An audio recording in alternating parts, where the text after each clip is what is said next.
سلام بچه‌ها، خوش اومدید به یک ویدیوی و جدولی مبو.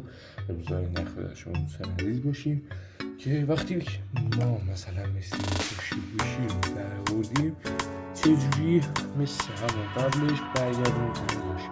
حالا به دلیل های مختلفی ما این رو باز کردیم.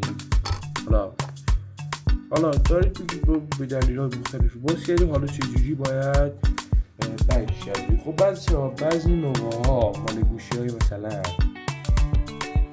اینجوری قدیمی اینجوریه و خیلی راحت، حالا خودتون میدونید خیلی راحت با گوش بسته میشه. خب ولی اینا نه، اینا چون مثلا جدید اومدن و بیشتری ها مثل گوشی های خود من، بیشتر گوشی ها جدید اومدن اینجوریه. خب ما به یک کیبریت نیاز داریم که چیکار کنیم آقا؟ اگه اینجا توجه کنیم اینجا چسب داره، خب ولی با چون چسبشو کندیم دیگه نمیچسبه، هر کاری کنم من نمیچسبه چون چسبشو کندیم. حالا یه طرفان خیلی با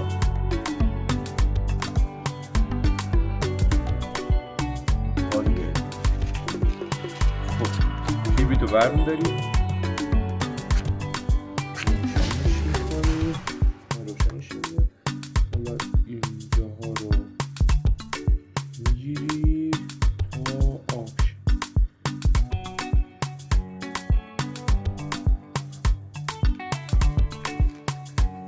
آروم آروم داره آب میشه. بعد بچه چون امروزه گرمه بالای 40 درجه است، بیدید بذارید جلو خورشید هم آب شه، ولی برای باتری ضرر داره. همین طرف هم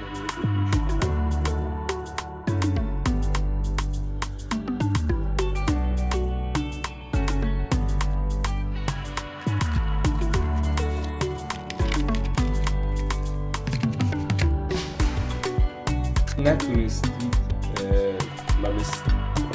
انجامش بدید و در آوردید، حالا هر روزی در آوردید نتونستید انجام بدید، ببرید گوشی فروشی.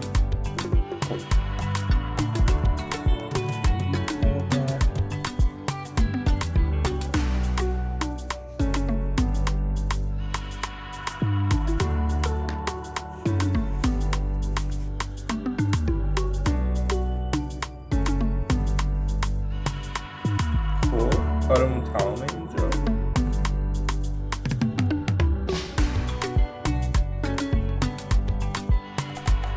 خب میبینید که کاملا چسبید و گوشی سالم.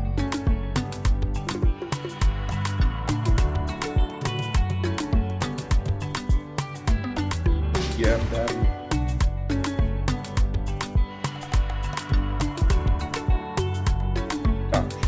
راحتی خیلی ساده تونستیم گوشی رو در آوردیم.